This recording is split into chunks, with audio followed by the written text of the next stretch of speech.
Selamat datang kembali di penjelajahan kita. Anda mungkin sering ngerasa, aduh semua ide bisnis keren tuh kayaknya udah diambil orang ya. Susah banget gitu loh nemuin celah.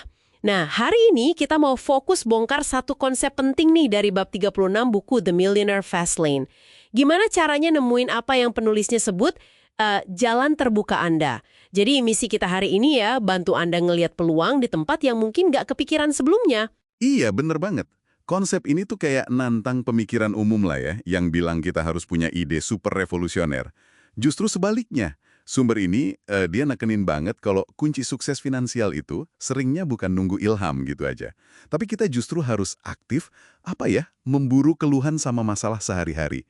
Persis kayak yang ditulis di bukunya, peluang jarang sekali tentang terobosan besar, tapi sesederhana kebutuhan yang belum terpenuhi atau kebutuhan yang tidak terpenuhi secara memadai. Memperbaiki rasa sakit, gitu. Ini perubahan cara pandang yang penting banget sih. Menarik ya, fokusnya malah ke rasa sakit atau keluhan. Kedengarannya kayak, simple banget gitu ya. Tapi gimana caranya kita bedain, ini keluhan biasa aja atau beneran ada potensi bisnis di situ? Mulai nyari kodenya tuh dari mana? Nah, penulisnya nyaranin kita buat bener-bener mendengarkan. Nggak cuma dengerin sambil lalu ya. Perhatiin deh keluhan Anda sendiri atau keluhan orang lain di sekitar. Kalimat-kalimat kayak, aduh capek banget deh kalau mesti, atau kenapa sih ini nyebelin banget? Nah, itu bisa jadi sinyal. Penulisnya sendiri kan cerita tuh, pengalaman pribadinya soal sariawan yang sakit banget itu. Justru itu yang bikin dia sadar, wah jangan-jangan banyak nih yang ngalamin kayak gini. Rasa gak nyaman itulah kodenya. Itu yang nunjukin ada potensi jalan terbuka, atau ya istilahnya celah pasar yang belum digarap benar. Oke. Jadi ngamatin ketidaknyamanan sehari-hari ya. Contoh kayak selimut snagi itu jadi relevan banget ya. Selimut kan udah ada dari dulu, tapi mereka nambahin lengan buat ngatasin keluhan spesifik, pengen anget tapi tangannya nggak bisa bebas gerak. Bener juga. Atau Facebook deh yang muncul setelah MySpace. Jejaring sosial kan bukan hal baru waktu itu. Tapi Facebook kayaknya ngejawab kebutuhan koneksi yang dirasa lebih personal atau beda aja gitu pada masanya. Dua-duanya itu kan intinya memperbaiki sesuatu yang udah ada, tapi mungkin belum maksimal, belum memuaskan gitu ya. Tepat sekali.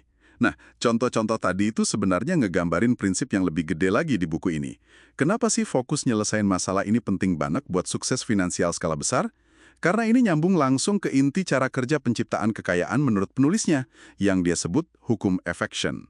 Intinya gini, kalau mau dampak finansialnya gede, Anda perlu ngasih pengaruh ke banyak orang, itu skala namanya. Atau ngasih pengaruh yang gede banget ke tiap orang, itu magnitudo. Nah, nyelesain masalah nyata lewat jalan terbuka ini, itulah cara Anda buat nyiptain skala atau magnitudo tadi. Oh, jadi ini bukan cuma soal nemuin ide, tapi lebih ke menciptakan nilai dengan cara memperbaiki sesuatu yang kurang beres gitu ya? Persis.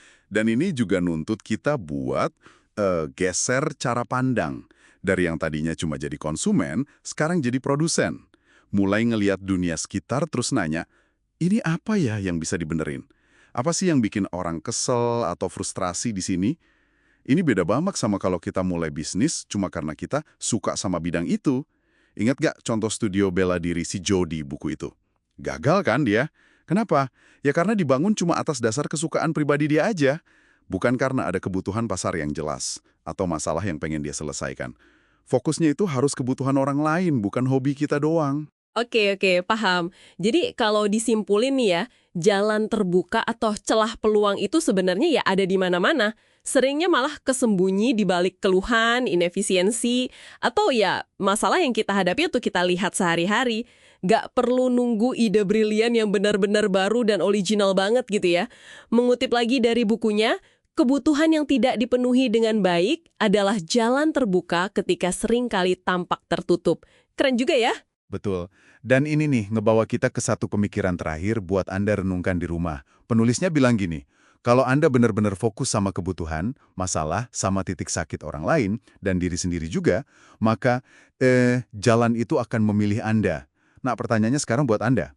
Kira-kira ketidaknyamanan, keluhan, atau rasa frustrasi apa sih dalam hidup Anda saat ini, yang mungkin aja sebenarnya itu adalah jalan terbuka yang lagi nunggu buat dikenali? Coba deh, mulai sekarang lebih perhatiin pas Anda atau orang lain bilang, saya lelah deh sama atau ini nyebelin banget sih. Siapa tahu, ya kan? Mungkin aja, disitulah titik awal Anda nemuin jalan itu.